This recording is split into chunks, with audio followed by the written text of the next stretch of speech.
तो देखो बच्चों लोग, हम लोगों ने पिछले लेक्चर में, लास्ट लेक्चर में क्या क्या पढ़ लिया कि एटॉमिक रेडियस लेफ्ट से राइट जाने पे कम होता है, टॉप से बॉटम आने पे बढ़ता है। साथ में हमने देखा D block contraction and lanthanide contraction. Lanthanide contraction क्या होता है? Due to lanthanide series size of element post lanthanide series decreases and size of sixth period element becomes nearly equal to size of fifth period element। तो हम लोगों ने इतना कर लिया था कि पीरियोडिक टेबल में कैसे कैसे साइज वेरी करता है, लेफ्ट से राइट टॉप से बॉटम कैसे वेरी करते हैं, पूरा देख लिया था। अब हम लोग इसमें कुछ चीजें चलो और देखते हैं। तो सबसे पहले अब देखते हैं कि साइज को हम लोग मेजर करते कैसे हैं। तो देखो जैसे मान लेते हैं कि हमारे पास चलो एक एलिमेंट ऑक्सीजन और हमें उसका रेडियस निकालना है। तो देखो भाई रेडियस तो तब निकाल पाओगे ना जब ऑक्सीजन एग्जिस्ट करेगा। ऑक्सीजन जो होता है वो एग्जिस्ट नहीं करता। आप लोग एग्जिस्ट नहीं करता मतलब या तो वो O2 के फॉर्म में होगा या फिर वाटर के फॉर्म में। तो ऑक्सीजन तो एग्जिस्ट ही नहीं करता है तो ऑक्सीजन का रेडियस निकालोगे कैसे? तो रेडियस का मतलब होता है न्यूक्लियस और आउटर मोस्ट इलेक्ट्रॉन के बीच का डिस्टेंस।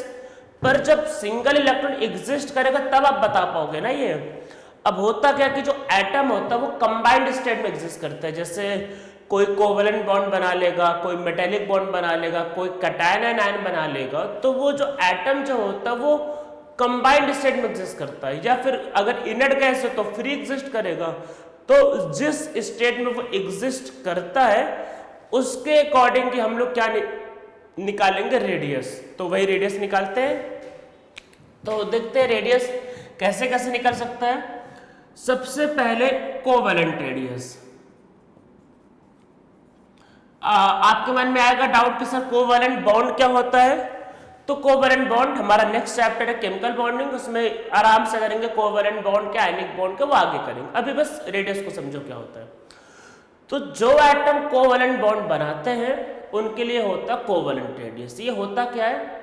ये होता है आपका half of the distance between the nucleus of two atom when both atoms are same and they form single bond।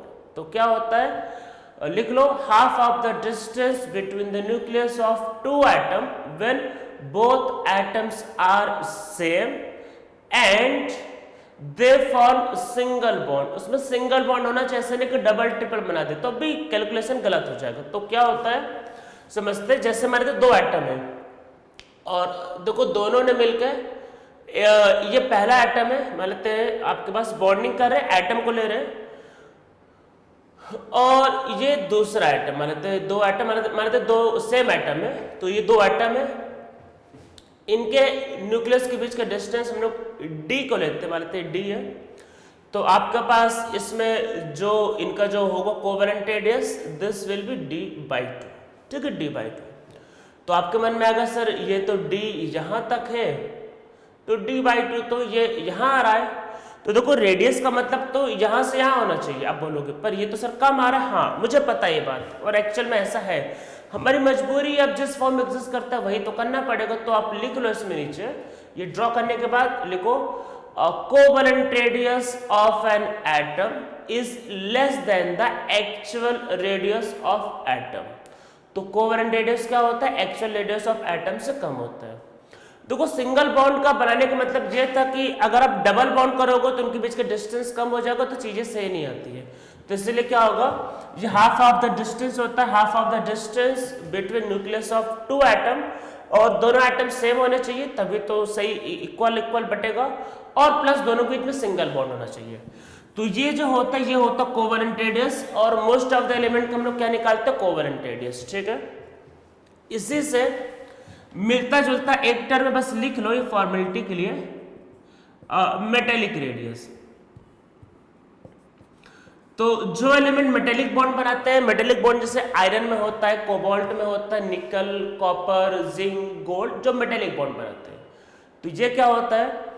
तो ये होता है half of the distance between the nucleus of two atom when they form metallic bond. बस वह covalent के जैसे ही होता है। It is half of the distance between the nucleus of two atom when they form metallic bond. ठीक है, इसमें भी नीचे लिखो metallic radius is less than actual radius of atom. ठीक है, तो क्या होता है मेटेलिक रेडियस भी क्या होता है एक्चुअल रेडियस से कम होता है। पर एक बात ध्यान रखना है कि जो मेटेलिक बॉन्ड होता है वो वीक होता है, तो जब बॉन्ड वीक होगा तो इसलिए क्या होता है जो ओवरलैपिंग हमने करवाया, ओवरलैपिंग का मतलब वो जो कॉमन एरिया था, ओवरलैपिंग मतलब कि ये जो कॉमन एरिया इसको बोलते हैं ओवरलैपिंग। तो यहाँ पे ओवरलैपिंग अच्छा नहीं होगा, तो जब ओवरलैपिंग अच्छा नहीं होगा तो इसलिए इसका जो आपका रेडियस होगा वो कोवेलेंट वाला ज्यादा होता है। ठीक है, बाकी ओवरलैपिंग के बारे में आगे समझेंगे, बस आप ये ध्यान रखना कि metallic bond is weak as compared to covalent bond, so metallic radius is larger than covalent radius। बस इतना याद रखना है। कई बार ऐसा एग्जांपल आ जाता है, कई बार ऐसा क्वेश्चन आएगा कि एक एलिमेंट x है, उसका 2 रेडियस दे देगा, बताओ इसमें कौन कोवेलेंट है कौन मेटेलिक। तो जो बड़ा होगा वो है मेटेलिक, जो छोटा होगा वो कोवेलेंट। ठीक है, तो मेटेलिक रेडियस क्या होता है, मेटेलिक रेडियस आपका लार्जर होता है as compare to covalent radius. ठीक है, तो ये होगा मेटेलिक रेडियस। अब इसमें हम लोग समझते हैं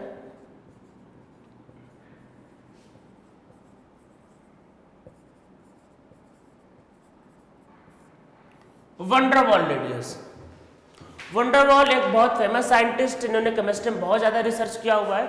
इनका यूज इनका नाम आपको आगे कई बार मिलेगा, पीरियोडिक टेबल में भी अभी है, फिर आगे केमिकल बॉन्डिंग में भी आएगा और उसके आगे गैसेस स्टेट में भी आएगा। तो इनका नाम कई बार आएगा, अलग अलग लॉ इनके। तो वैन डर वाल रेडियस पहली बात किसके लिए यूज होता है, तो ये रेडियस उसके लिए यूज होता है जो बॉन्डिंग नहीं करते हैं। ठीक है, तो इसमें नीचे पहले लिख लो this is used for non bonding atom. तो किसके लिए यूज होता है, नॉन बॉन्डिंग एटम के लिए। तो अब जैसे इनर्ट गैस बॉन्डिंग नहीं करते तो उनके लिए क्या होता है, उनके लिए होता है वैन डर वाल रेडियस। इसलिए हम लोगों ने पहले इनर्ट गैस को कैलकुलेट नहीं किया था, क्यों, क्योंकि इनर्ट गैस का वैन डर वाल रेडियस होता है, बाकी जितने एलिमेंट है फ्लोरीन क्लोरीन उन सबका क्या था आपके पास, उन सबका था कोवेलेंट रेडियस। इसलिए मैंने कहा था कि इनर्ट गैस को पहले नहीं लिखना है। तो वैन डर वाल रेडियस उसके लिए मेनली यूज होता है जो बॉन्डिंग नहीं करते हैं। तो इसमें नीचे लिखते क्या होता है। अब देखो पहले एक चीज समझ लेते हैं, जैसे मान लो हीलियम को आपको निकालना कोवेलेंट रेडियस। तो देखो हीलियम गैस है, तो गैस के मॉलिक्यूल दूर दूर होते हैं। तो अब जैसे ये घूमते हैं, कभी इनका डिस्टेंस कम हो रहा है कभी ज्यादा हो रहा है। अगर मैंने बोल दिया कि half of the distance between nucleus of 2 atom, अरे पर न्यूक्लियस के डिस्टेंस तो कम ज्यादा हो रहा है ना, तो ऐसे तो फिर रेडियस पता ही नहीं चलेगा। तो करते क्या है, पहले गैस को कन्वर्ट करते सॉलिड स्टेट में। जब सॉलिड स्टेट में कन्वर्ट हो जाएगा तो अब एटम का डिस्टेंस पता होगा ना, सॉलिड में सब क्लोजली पैक होते हैं सॉलिड स्टेट में, तो एटम के बीच में क्या होगा, डिस्टेंस फिक्स हो जाएगा। जब डिस्टेंस फिक्स हो जाएगा तो उनके में न्यूक्लियस के डिस्टेंस का जो हाफ होता है वही होता है वैन डर वाल रेडियस। तो ठीक है, तो इसमें नीचे लिखो, इसमें लिखो half of the distance between nucleus of 2 atom when they are in solid form। ठीक है, तो ये हाफ ऑफ डिस्टेंस होता है न्यूक्लियस ऑफ 2 एटम, जब ये क्या होता है, किसमें होता है, सॉलिड स्टेट में। तो ये पहला एटम, ये देखो दूसरा। मैंने इसमें कोई ओवरलैपिंग नहीं करवाया, क्यों, क्योंकि इस बार बॉन्डिंग नहीं हो रही, इस बार बस कन्वर्ट हुआ है सॉलिड स्टेट में। ठीक है, ये पहले का न्यूक्लियस, ये दूसरे का न्यूक्लियस, दोनों के बीच का डिस्टेंस मानते हैं d। तो जो रेडियस होगा कौन सा, वैन डर वाल रेडियस जो होगा, तो वो क्या होगा, d/2। तो ये जो वैल्यू होगी, ये वैल्यू अगर आप निकालोगे तो वो एग्जैक्टली रेडियस के इक्वल आएगा। तो ये जो वैल्यू होगा वो एग्जैक्टली रेडियस के इक्वल आएगा। तो वैन डर वाल जो रेडियस होता है वो एग्जैक्टली क्या होता है, एक्चुअल रेडियस के इक्वल होता है। तो आप बोलोगे जब सर एक्चुअल रेडियस के इक्वल है तो बाकी के लिए ऐसा क्यों नहीं किया, अरे बाकी के लिए ऐसा एग्जिस्ट नहीं करता, बाकी आपस में बॉन्ड बना लेते हैं और हमारे कंट्रोल में नहीं रहते, वो आपस में बॉन्ड बना लेंगे। तो आप इसमें नीचे लिखो van der Waals radius is equal to the actual radius of atom. तो वैन डर वाल रेडियस जो होता है वो एक्चुअल रेडियस के क्या होता है, इक्वल होता है। तो आपको अब एक बात याद रखनी है आप लोगों को, अगर किसी एटम के लिए बोला जाए तो जो कोवेलेंट रेडियस होता है वो क्या होता है, छोटा होता है, उससे बड़ा मेटेलिक रेडियस होता है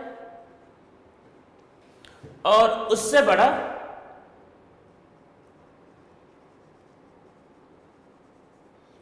वन डर वाल रेडियस। ठीक है, ये ऑर्डर होता है कोवेलेंट, उससे बड़ा मेटेलिक और उससे बड़ा वन डर वाल। तो वन डर वाल का जो साइज होता है वो सबसे बड़ा होता है और कोवेलेंट वाले का साइज जो होता है वो सबसे छोटा होता है। ठीक है, तो ये आपके पास क्या होता है, ऑर्डर होता है इसमें। अब हम लोग इसमें देखते हैं, वही आगे समझते हैं क्या होता है। तो अब जैसे किसी पीरियड में पूछा जाए कि सबसे लार्जेस्ट एटम कौन है, जैसे मान लीजिए सेकेंड पीरियड पूछे सबसे लार्जेस्ट एटम कौन है, तो किसी भी पीरियड में जो सबसे लार्जेस्ट एटम होता है वो हमेशा होता है इनर्ट गैस। क्यों?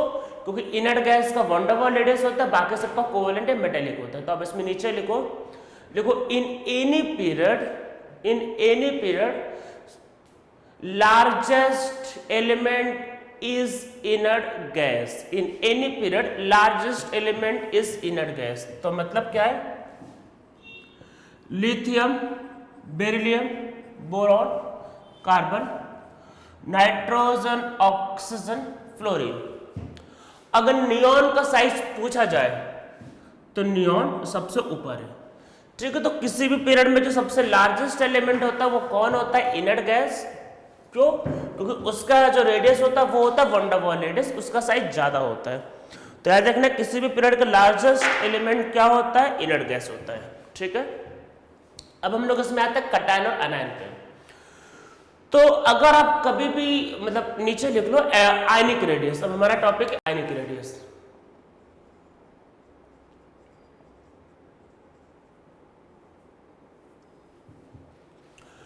अगर किसी भी एलिमेंट का अगर आप कटायन बनाते हो, देखो कटायन का मतलब है कि एक इलेक्ट्रॉन बाहर निकाल लिया तो इलेक्ट्रॉन कम हो गए। अगर इलेक्ट्रॉन कम हो गए तो फोर्स ऑफ अट्रैक्शन बढ़ जाएगा। इलेक्ट्रॉन कम हो गए तो फोर्स ऑफ अट्रैक्शन बढ़ेगा। जब फोर्स ऑफ अट्रैक्शन मतलब देखो न्यूक्लियस तो फिक्स है, ठीक है, एक इलेक्ट्रॉन बाहर निकाल दिए तो इलेक्ट्रॉन कम हो गए। अगर इलेक्ट्रॉन कम हो गए और प्रोटॉन तो सेम है तो फोर्स ऑफ अट्रैक्शन बढ़ जाएगा। फोर्स ऑफ अट्रैक्शन बढ़ेगा तो साइज क्या होगा, साइज आपका जो होगा वो कम हो जाएगा। तो जब भी किसी एलिमेंट से आप कटायन बनाओगे तो साइज ऑलवेज डिक्रीज करता है। हाँ, और आप जब भी किसी एलिमेंट से अनायन बनाओगे, अनायन, तो जो साइज होता है वो ऑलवेज इंक्रीज करता है। तो याद क्या रखना है कि जो कटायन होता है उससे बड़ा जो होता है वो होता है न्यूट्रल एलिमेंट, न्यूट्रल एटम, और उससे बड़ा होता है अनायन। ठीक है, ये मीन्स x प्लस, इससे बड़ा x, इससे बड़ा x माइनस। जैसे जैसे चार्ज बढ़ाओगे माइनस वाला वैसे वैसे साइज बढ़ता जाएगा विदाउट एनी एक्सेप्शन, कोई एक्सेप्शन नहीं। Means as number of electron increases size increases। Cation में जैसे जैसे पॉजिटिव चार्ज बढ़ेगा तो पॉजिटिव चार्ज बढ़ेगा मतलब इलेक्ट्रॉन बाहर निकालते जा रहे हैं तो इलेक्ट्रॉन कम बच रहे हैं ना, कम इलेक्ट्रॉन बचा, प्रोटॉन तो सेम है तो अट्रैक्शन बढ़ेगा। अट्रैक्शन बढ़ेगा तो साइज कम होगा। जैसे जैसे पॉजिटिव चार्ज बढ़ेगा वैसे वैसे साइज कम होगा। जैसे जैसे नेगेटिव चार्ज बढ़ेगा वैसे वैसे साइज बढ़ेगा। मीन्स x माइनस से बड़ा x2 माइनस, उससे बड़ा x माइनस 3, उससे बड़ा x माइनस 4 लिखते जाओ जहां तक आपका मन करे। ठीक है, साइज बढ़ता जाएगा। और जब तक आप छोटे की जब बात करो तो इससे छोटा +2, उससे छोटा +3। तो जैसे जैसे पॉजिटिव चार्ज बढ़ेगा वैसे वैसे क्या होगा, साइज छोटा होगा। जैसे जैसे नेगेटिव चार्ज बढ़ेगा वैसे वैसे साइज क्या होगा, कम होगा। ठीक है, अगर इसमें आपको और डिटेल में जाना है तो एक बात याद रखना है कि कटायन और मतलब x प्लस, और हमने x का रेडियस निकालने के लिए देखो 3 तरीके समझे। x मतलब ऐसे सिंबल है, कौन कौन से, कोवेलेंट, आयनिक, कोवेलेंट, मेटेलिक और वन डर वाल। तो कटायन से बड़ा फिर होता है कोवेलेंट रेडियस, फिर इससे बड़ा मेटेलिक, अरे ये सब तो न्यूट्रल के लिए थे ना ये, और इससे बड़ा वन डर वाल और उससे बड़ा अनायन। तो ये सब तो न्यूट्रल वाले के लिए थे, तो ये x है और फिर इससे बड़ा x माइनस, ठीक है। तो ये ऐसा ऑर्डर आ सकता है। तो कटायन ध्यान रखना ये सबसे छोटा होता है। अब इसमें हम लोग कुछ मॉलिक्यूल को कंपेयर करते हैं, जैसे मतलब जैसे मान लो ऑक्सीजन, तो ऑक्सीजन से छोटा होगा O पॉजिटिव, उससे छोटा होगा O डबल पॉजिटिव, और ऑक्सीजन से बड़ा होगा O माइनस, उससे बड़ा होगा O2 माइनस, ठीक है। ये सब तो चलो पता है। पर अब एक्चुअल में देखो होगा क्या कि आपका इसमें कि आपको सिंगल आइटम को पूछने के चांसेस कम है, आपको इसमें कुछ अलग केस आ सकता है।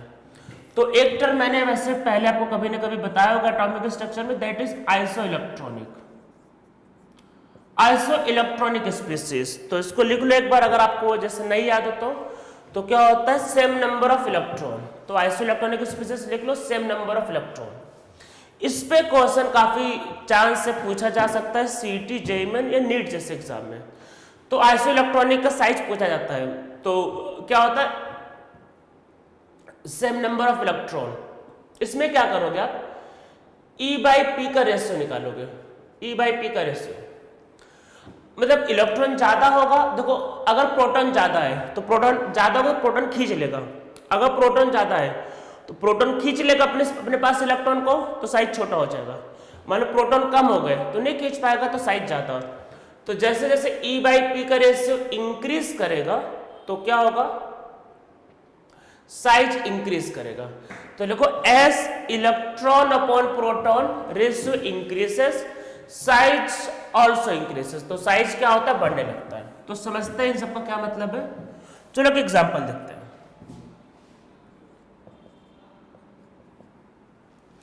वैसे इनर्ट गैस को नहीं लेना चाहिए, रूल तो ये कहता है कि इनर्ट गैस को नहीं लेना चाहिए, कंपेयर नहीं करना चाहिए, पर लिख लेते हैं। वैसे कंपेयर करने को आएगा नहीं, मतलब मैं बता देता हूं, पर देने को दे भी सकते, कोई भरोसा नहीं, नीट या सीटी जैसे एग्जाम दे भी सकते हैं। वैसे देने के मतलब देना नहीं चाहिए, मैं लिख देता हूं, वैसे देना तो नहीं चाहिए।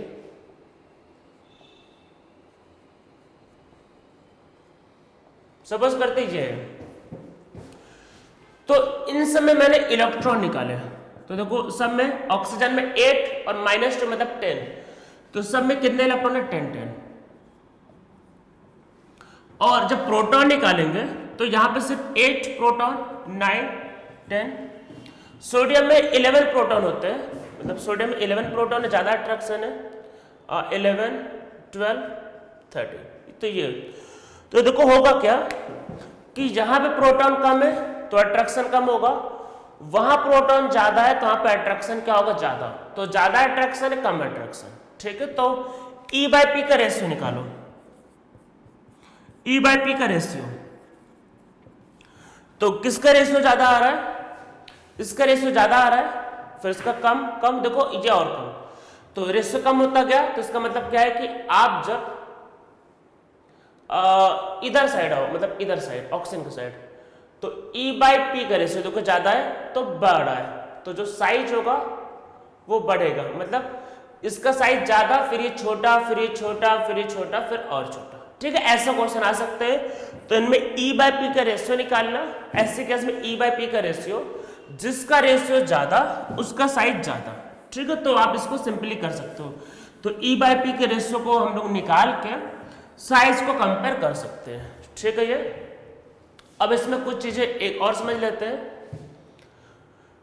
तो देखो हमारा जो मेन जो टॉपिक था वो रेडियस हो चुका है। अब हम लोग थोड़ा एक दो टॉपिक और समझते हैं, फिर उसके बाद आते हैं मेन आपका नेक्स्ट टॉपिक पे, दैट इज आयनाइजेशन एनर्जी। पर उसके पहले एक दो टॉपिक समझते हैं। पहला टॉपिक है दैट इज डायगोनल रिलेशनशिप, जिनको हम लोग कई बार बोलते हैं ब्रिज एलिमेंट भी।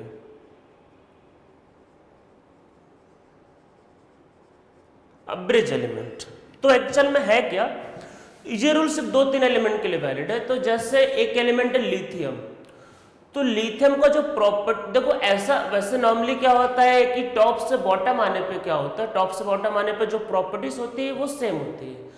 जैसे सोडियम, पोटेशियम, रुबिडियम की प्रॉपर्टीज सेम है, पर जो लिथियम है वो थोड़ा अलग निकला, मतलब वो अपने ग्रुप का अलग निकला।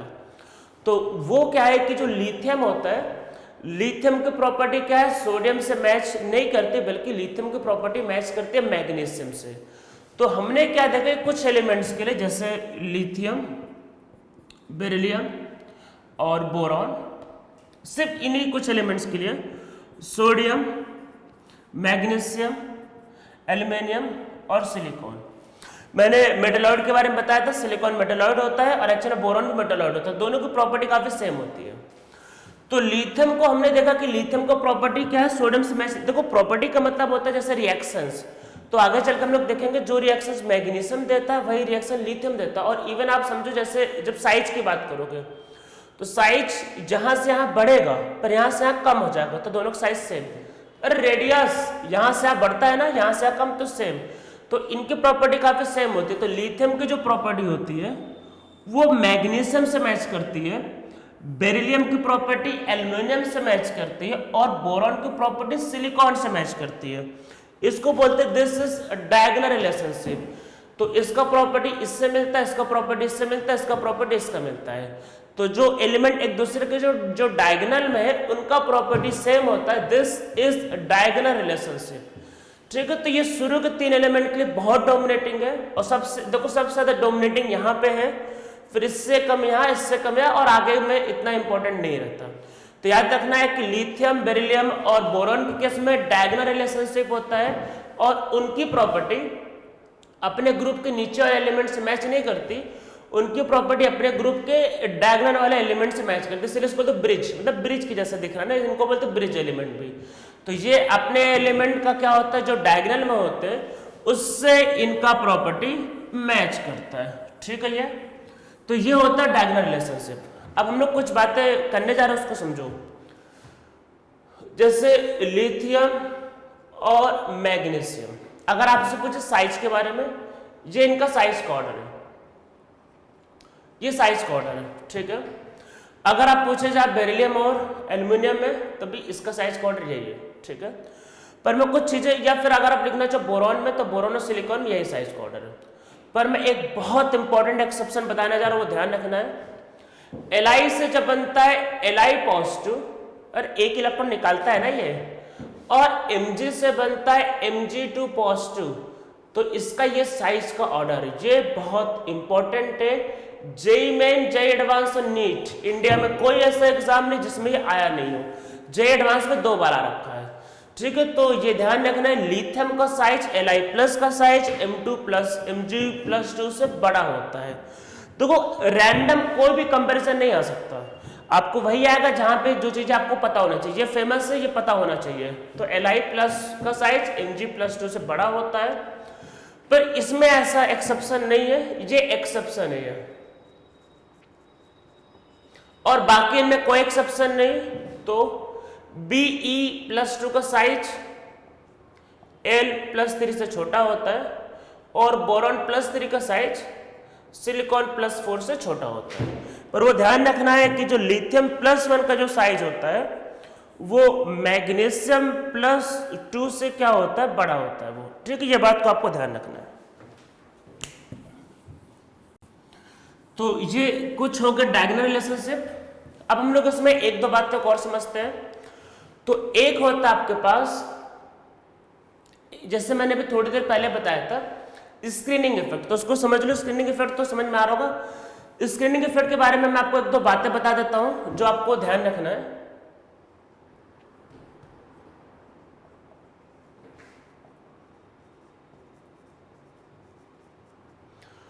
तो हम लोगों ने स्क्रीनिंग इफेक्ट या फिर शील्डिंग इफेक्ट पिछले लेक्चर में देखा था, तो इसके बारे में मैं आप लोगों को 1-2 बातें बता देता हूं। तो देखो होता क्या है, आप खुद कुछ चीजें इमेजिन करो। अगर मान लो ये एक बल्ब है, इमेजिन करो बल्ब है, ठीक है, मतलब ये एक बल्ब है।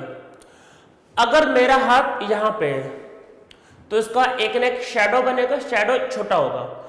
मैं जैसे जैसे बल्ब के पास अपना हाथ लाऊंगा तो जो शैडो जो होगा, जो भी उसका जो परछाई बनेगी, जो उसका शैडो होगा, उसका साइज बड़ा होता जाएगा।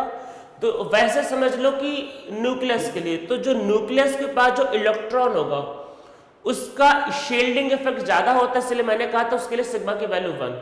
तो जो न्यूक्लियस के पास होता है उसका शील्डिंग इफेक्ट ज्यादा होता है और जो न्यूक्लियस से जो दूर होता है उसका शील्डिंग इफेक्ट कम होता है। ये आपसे पूछा जा सकता है किसका ज्यादा किसका कम।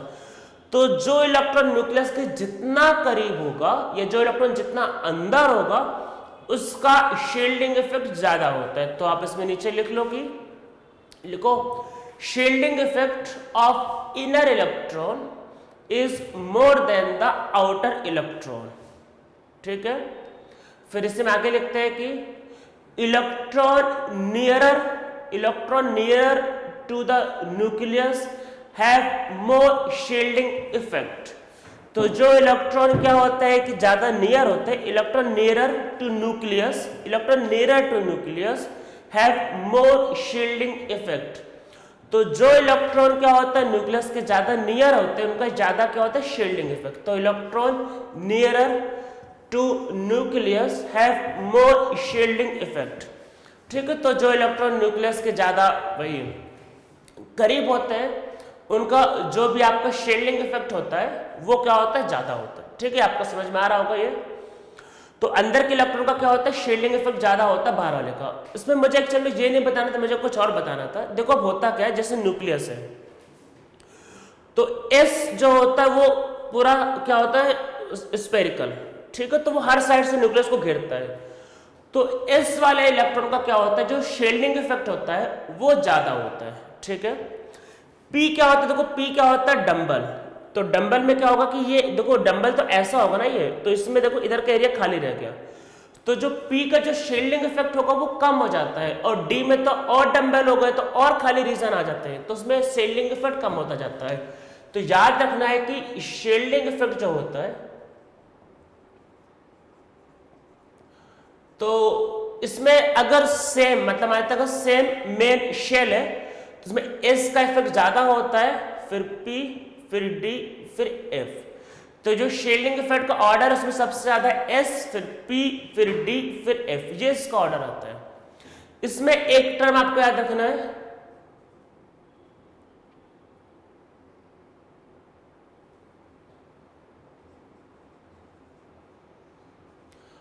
Penetrating power.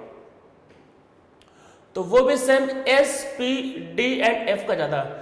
पेनिट्रेटिंग पावर का मतलब ये होता है कि कौन न्यूक्लियस के ज्यादा पास होता है। तो आप खुद सोचो, जो एस है, देखो शील्डिंग का मतलब होता है न्यूक्लियस को ढकना, और पेनिट्रेटिंग पावर का मतलब कि कौन न्यूक्लियस के ज्यादा क्लोज है, कौन ज्यादा पेनिट्रेट करेगा, कौन ज्यादा क्लोज है। तो पेनिट्रेटिंग पावर को देखो समझते हैं कि जैसे वाला न्यूक्लियस है तो एस स्फेरिकल है, तो उसको न्यूक्लियस से ज्यादा अट्रैक्शन फील करेगा, तो वो न्यूक्लियस के ज्यादा क्लोज होगा, तो उसका पेनिट्रेटिंग पावर ज्यादा होगी। मतलब जो न्यूक्लियस के ज्यादा क्लोज होगा उसका पेनिट्रेटिंग पावर ज्यादा होगी। पी क्या होता है, पी डंबल होता है। तो पी क्या है, थोड़ा न्यूक्लियस से दूर है। अगर न्यूक्लियस से दूर है तो वो अट्रैक्शन को कम एक्सपीरियंस करेगा। अगर अट्रैक्शन को कम एक्सपीरियंस करेगा, ये मतलब थोड़ा न्यूक्लियस से दूर होगा, अगर न्यूक्लियस से दूर होगा या अट्रैक्शन को कम एक्सपीरियंस करेगा तो उसका पेनिट्रेटिंग पावर कम होगा। तो ये दो चीजें को लिख लो। तो जो पास होता है उसका पेनिट्रेटिंग मतलब जो पास है मतलब उसका पेनिट्रेटिंग पावर ज्यादा है, जो दूर उसका पेनिट्रेटिंग पावर कम है। और शील्डिंग इफेक्ट एसपीडीएफ। ठीक है, तो इसको लिख लेते, ये आपको पता होना चाहिए।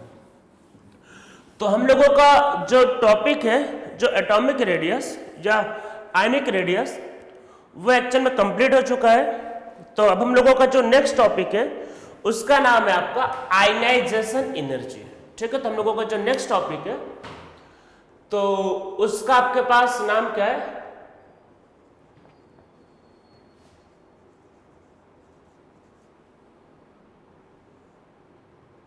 Ionization energy. ठीक है, हमारा नेक्स्ट टॉपिक।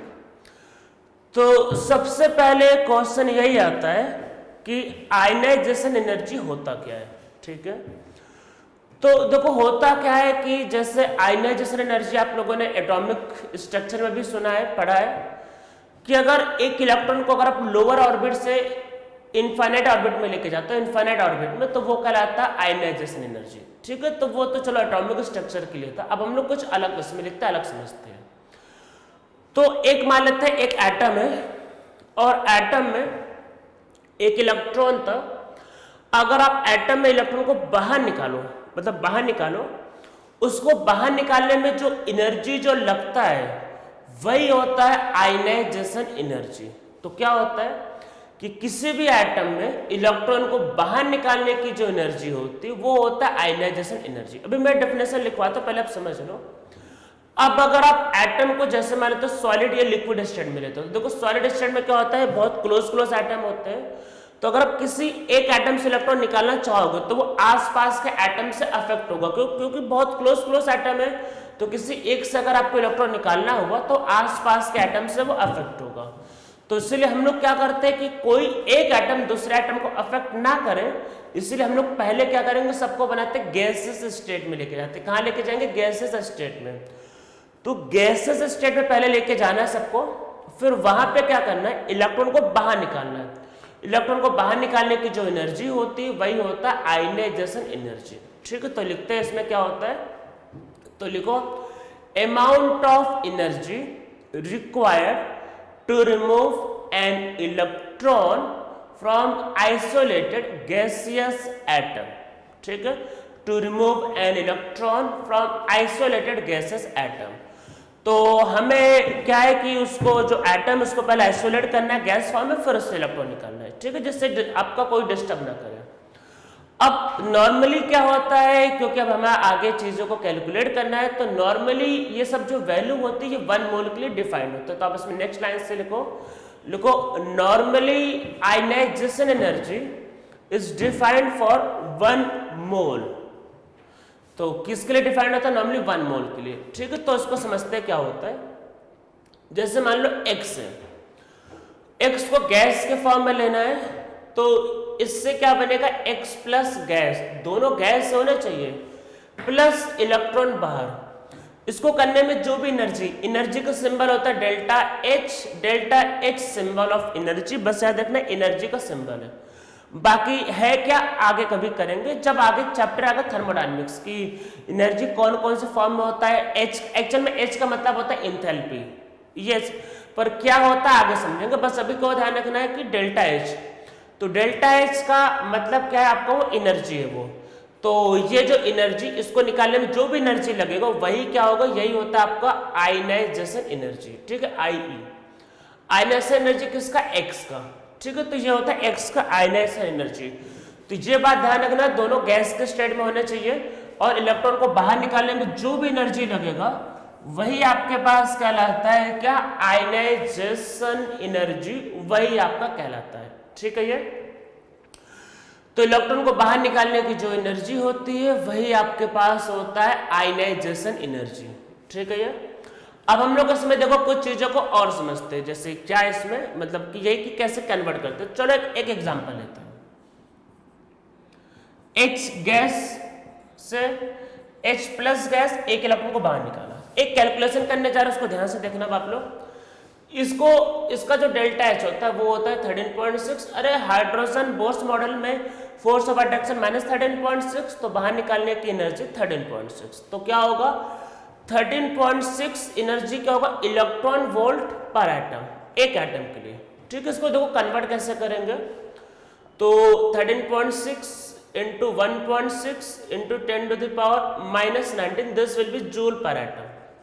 तो ये जूल में हो जाएगा, ये एक एटम के लिए। अगर हमें 1 मोल मतलब एक एटम की वैल्यू ये इतनी है, 1 मोल का मतलब क्या होगा, कितने एटम है, 6.023 इंटू 10⁻23 एटम्स। 1 मोल का मतलब कितने एटम्स है, 6.023 इंटू 10⁻23 एटम्स, इतने एटम्स है। तो ये एक एटम की वैल्यू, अगर इतने एटम होंगे मतलब इतने एटम, तब क्या होगा 13.6 ये 1.6 इंटू 10⁻⁻⁹ और 6.023 इंटू 10⁻23। ठीक है जी, क्या होगा जूल पर मोल। अब ये किसके लिए वैल्यू का, 1 मोल के लिए। इसको कैलकुलेट करते हैं, तो दिस विल बी, इसको मल्टीप्लाई करो, इसको इससे और इससे पूरा मल्टीप्लाई करके देखना, तो दिस विल बी 131.2। आप करके देखो, यही आएगा मल्टीप्लाई करके, and this will power will be 4, 10⁻⁴ आपके पास हो गई है, और दिस विल बी जूल पर मोल। तो इसको लिखा जाता है दिस इज 1312। जूल की जगह मैंने कर दिया किलो, किलो का मतलब 10⁻3। तो किलो जूल पर मोल। तो ये याद रखना है कि क्या याद रखना है कि जो आपका जो हाइड्रोजन का जो वैल्यू होता है वो 13.6 इलेक्ट्रॉन वोल्ट पर एटम, और इलेक्ट्रॉन वोल्ट पर एटम को जब आप जूल में कन्वर्ट करोगे तो 1312 किलो जूल पर मोल। ठीक है, ये इसका वैल्यू। तो इसका ये वैल्यू कन्वर्जन, तो कन्वर्जन समझ में आया। तो इलेक्ट्रॉन वोल्ट की जगह मैंने पहले जूल किया और एटम की जगह पर मोल, तो इस नंबर से मल्टीप्लाई, तो ये इसका वैल्यू आएगा। ठीक है, तो ये आपको ध्यान रखना। नॉर्मली क्या होता है कि हम लोग 1 मोल के लिए डिफाइन करते हैं, तो नॉर्मली 1 मोल के लिए डिफाइंड होता है नॉर्मली, मतलब ऐसा नहीं कि हमेशा, पर नॉर्मली 1 मोल को प्रेफर करते हैं। तो डेल्टा एच का ये वैल्यू होता है। अब डेल्टा एच समझ में हमको आ गया। अब हम लोगों को देखो आगे ये समझना है कि जो आयनाइजेशन जो एनर्जी जो होता है वो पीरियोडिक टेबल में कैसे वेरी करता है, मीन्स लेफ्ट से राइट जाता है तो कैसे वेरी करता है, और टॉप से बॉटम आता है तो कैसे वेरी करता है। तो अब हम लोग नीचे हेडिंग लिखते हैं। नीचे हेडिंग लिखो variation of ionization energy in periodic table. ठीक है, variation of ionization energy in periodic table. Start करने के पहले कुछ बातों को ध्यान रखना है। देखो जैसे जैसे न्यूक्लियस और आउटर मोस्ट इलेक्ट्रॉन के बीच में अट्रैक्शन बढ़ेगा तो आयनाइजेशन एनर्जी बढ़ेगी। तो याद रखना है कि जो आयनाइजेशन जो एनर्जी जो होता है वो जेड इफेक्टिव के डायरेक्टली प्रोपोर्शनल है। जितना ज्यादा फोर्स ऑफ अट्रैक्शन होगा, जितना ज्यादा इफेक्टिव न्यूक्लियर चार्ज होगा, उतना ज्यादा आयनाइजेशन एनर्जी होगा। ठीक है, और आयनाइजेशन एनर्जी ध्यान रखना है कि वो एटॉमिक रेडियस के उल्टा चलेगा। अरे खुद सोचो, जब रेडियस ज्यादा होगा तो अट्रैक्शन कम होगा, और रेडियस ज्यादा हो गया मतलब न्यूक्लियस और इलेक्ट्रॉन के बीच में गैप ज्यादा हो गया। जब एटॉमिक रेडियस ज्यादा होगा तो आयनाइजेशन एनर्जी क्या होगा, कम होगा। तो आयनाइजेशन एनर्जी ध्यान रखना एटॉमिक रेडियस का उल्टा होगा, और आयनाइजेशन एनर्जी क्या होगा, जेड इफेक्टिव के प्रोपोर्शनल होगा। जितना ज्यादा इफेक्टिव न्यूक्लियर चार्ज होगा, जितना ज्यादा इफेक्टिव न्यूक्लियर चार्ज होगा, उतना ही ज्यादा क्या होगा, आपका आयनाइजेशन एनर्जी आपको उतना ही ज्यादा होगा। ठीक है, ये समझ में आपको आया। तो अब हम लोग इसमें क्या है कि देखते कैसे वेरी करेगा। तो इसमें पहला पॉइंट लिखते, फर्स्ट पॉइंट, अगर आप पीरियोडिक टेबल में लेफ्ट से राइट जाते हो तो लेफ्ट से राइट जाने पे क्या होगा कि आपका इफेक्टिव न्यूक्लियर चार्ज बढ़ेगा, फोर्स ऑफ अट्रैक्शन बढ़ेगा, तो आपका जो आयनाइजेशन एनर्जी होगा बढ़ेगा। तो इसमें पहला पॉइंट लिखते हैं, तो लिखो as we move left to right in periodic table effective nuclear charge increases, so force of attraction between nucleus and outermost electron also increases, so ionization energy increases। तो आयनाइजेशन एनर्जी क्या होता है, increase करता है। अब देखो है क्या, एटॉमिक रेडियस तो बहुत सिंपल था, इसमें अब थोड़ा सा चेंज, मतलब रूल में तो मतलब थोड़ा सा एग्जांपल में थोड़ा चेंज भी आएंगे, तो वही समझते हैं। देखो लेफ्ट से राइट जाने पे अभी तो पहले अगर आप लेफ्ट से अगर आप राइट आते हो तो क्या होता है, जो आयनाइजेशन एनर्जी वो बढ़ता है। ठीक है, तो इसमें क्या है, जैसे lithium, beryllium, boron, carbon, nitrogen, oxygen, fluorine, चलो नियॉन भी ले लेते हैं, नियॉन। तो लेफ्ट से राइट जाने पे वैल्यू बढ़ता है, पर इसमें थोड़े से चेंजेस है। क्या क्या, देखो जो बेरिलियम का जो वैल्यू होता है, बेरिलियम का वैल्यू, उसका जो आयनाइजेशन एनर्जी जो होता है बोरॉन से ज्यादा है। ठीक है, और जो नाइट्रोजन का जो वैल्यू है जो ऑक्सीजन से ज्यादा है। मतलब ये कि लिथियम के बाद बोरॉन और उससे ज्यादा बेरिलियम। तो ध्यान रखना बेरिलियम की वैल्यू बोरॉन से ज्यादा है, उसके बाद फिर कार्बन, और उसके बाद फिर ऑक्सीजन, फिर नाइट्रोजन।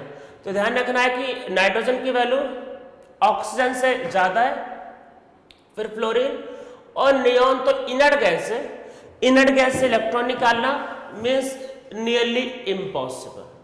तो इनर्ट गैस क्या आयनाइजेशन एनर्जी बहुत हाई होता है, उससे इलेक्ट्रॉन निकालना क्या होता है, नियरली इम्पॉसिबल। तो ये इसमें ऑर्डर है।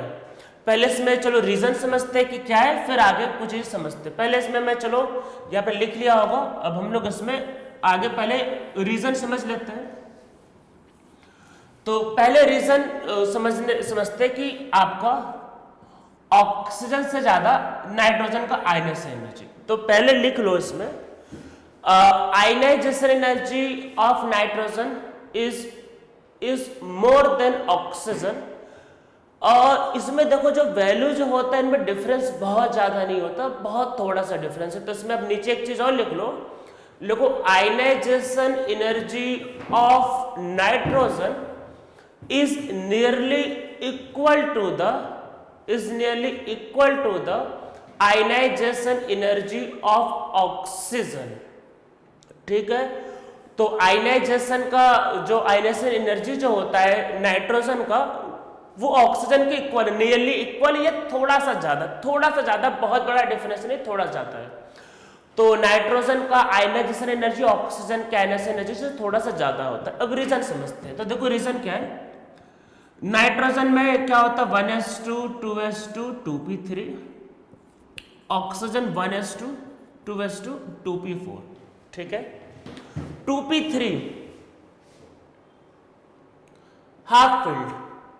याद करो एटॉमिक स्ट्रक्चर में कुछ आया था लास्ट में, half filled and fully filled sub shell are very stable. याद करो half filled and fully filled sub shell are very stable. अब देखो इसमें क्या है 2p4।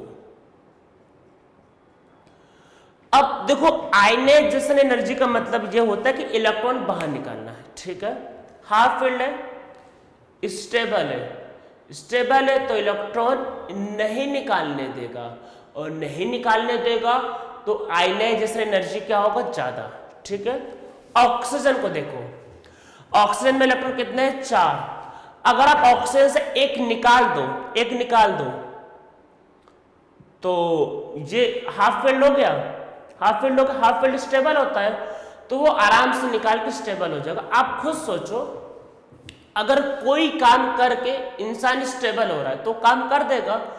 ऑक्सीजन अगर एक इलेक्ट्रॉन दे देगा तो एक इलेक्ट्रॉन देने पे देखो क्या है, पहले वो होते 4, अब एक इलेक्ट्रॉन दे के वो हो जाएगा 3, वो हो जाएगा हाफ फील्ड स्टेबल। तो आराम से इलेक्ट्रॉन दे देगा, बोलेगा ले जाओ, कोई ले जाओ। अब ये जो पहले से स्टेबल वो क्यों देगा वो, तो नाइट्रोजन क्या होता है हाफ फील्ड सब शेल। तो नाइट्रोजन क्या है कि उसमें आपका वही वो स्टेबल है, वो इलेक्ट्रॉन नहीं देगा। और ऑक्सीजन इलेक्ट्रॉन दे के स्टेबल होता है, दे दिया फिर स्टेबल, तो वो कहेगा ले जाओ।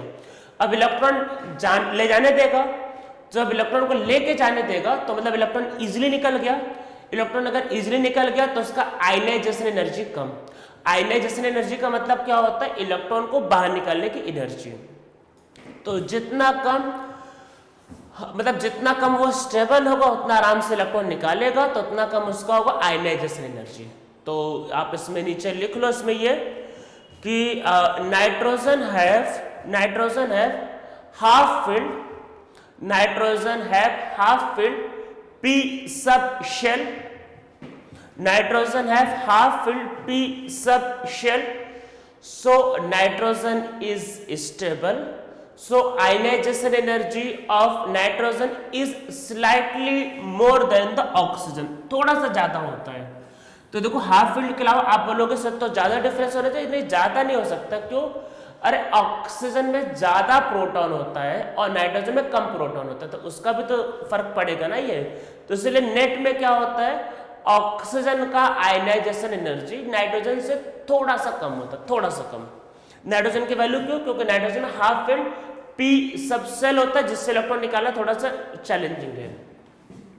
दूसरा, बोरॉन से ज्यादा बेरिलियम। बोरॉन से ज्यादा बेरिलियम मतलब बेरिलियम होता है 1s2 2s2 और बोरॉन 1s2 2s2 2p1। अभी मैंने जस्ट बताया लेक्चर में थोड़ी देर पहले, पेनिट्रेटिंग पावर किसका ज्यादा, बेरिलियम का। पेनिट्रेटिंग पावर का मतलब कि कौन न्यूक्लियस के ज्यादा क्लोज होगा, तो न्यूक्लियस से ज्यादा क्लोज s होगा। आपको सोचो न्यूक्लियस है तो ज्यादा क्लोज कौन होगा, s ज्यादा क्लोज है। और p डंबल है तो डंबल दूर होता है। ठीक है, तो जो न्यूक्लियस के क्लोज है उससे इलेक्ट्रॉन निकालना चैलेंजिंग होगा। अरे इलेक्ट्रॉन निकालना है ना, तो यहां पे इलेक्ट्रॉन किससे निकलेगा, इससे। यहां पे किससे निकलेगा, इससे। तो अब इलेक्ट्रॉन यहाँ पे किससे निकाला, एस से। एस क्या होता है, न्यूक्लियस के क्लोज। अगर न्यूक्लियस के क्लोज है तो उससे इलेक्ट्रॉन निकालना डिफिकल्ट, इलेक्ट्रॉन निकालना डिफिकल्ट, तो इसका आयनाइजेशन एनर्जी ज्यादा होगा। इससे इलेक्ट्रॉन निकालना बहुत इजी है, क्यों, क्योंकि पी में है डंबल, तो आराम से निकल जाएगा, तो इसका आयनाइजेशन एनर्जी कम। ठीक है, पर एक बात का ध्यान रखना फिर से, यहाँ एटॉमिक नंबर कम है, यहाँ एटॉमिक नंबर ज्यादा, तो यहाँ पे प्रोटॉन भी बड़ा है। ठीक है, पर क्योंकि यहाँ पे एस से निकलना है, S is spherical, S is more closer to nucleus, so electron निकालना थोड़ा डिफिकल्ट होता है। तो इसमें रीजन लिखते हैं, लिखो, in case of beryllium electron is remove from S sub shell, electron is removed from s subshell which is more closer to nucleus and hence experience more force of attraction, so ionization energy is high. ठीक है, which is more closer to nucleus experience more force of attraction, so ionization energy is high. फिर आगे लिख लो, in case of boron electron is removed from P sub shell, तो boron के case में कहां से निकलता है, पी सब शेल से निकलता है। ठीक है, तो याद रखना है कि बोरॉन का आयनाइजेशन एनर्जी क्या होता है, बेरिलियम के इक्वल या फिर थोड़ा सा कम। आप नीचे लिख लो कि ionization energy of boron and beryllium are nearly equal, और ionization energy of boron is slightly less than the beryllium, थोड़ा सा कम होता है, थोड़ा सा ध्यान रखना, ज्यादा डिफरेंस नहीं, थोड़ा सा डिफरेंस है। इस चीज को हम लोग एक ग्राफ से समझते हैं। ग्राफ क्या है, आयनाइजेशन एनर्जी वर्सेस जेड का, वही एटॉमिक नंबर 3, 4, 5, 6, 7, 8, 9 और 10। ठीक है, तो अब देखो होता क्या है कि 3 पे मान लो, अरे 3 पे लिथियम है ना, थोड़ी बहुत वैल्यू होगी लिथियम,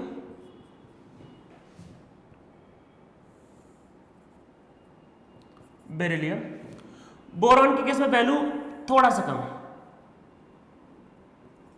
फिर वैल्यू बड़ा,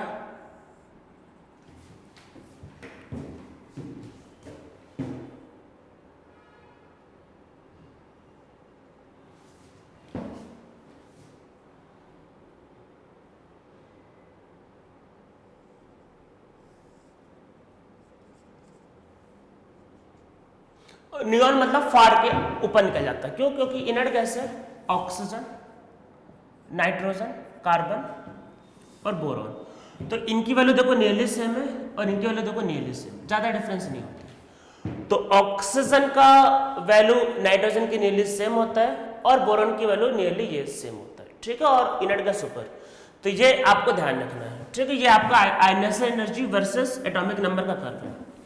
जैसे सेकेंड पीरियड के लिए होता है वैसे ही सेम थर्ड पीरियड के लिए भी होता है, मतलब sodium, magnesium, aluminium, silicon, phosphorus, sulphur, chlorine, argon, तो इसकी वैल्यू इससे ज्यादा और इसकी वैल्यू इससे ज्यादा।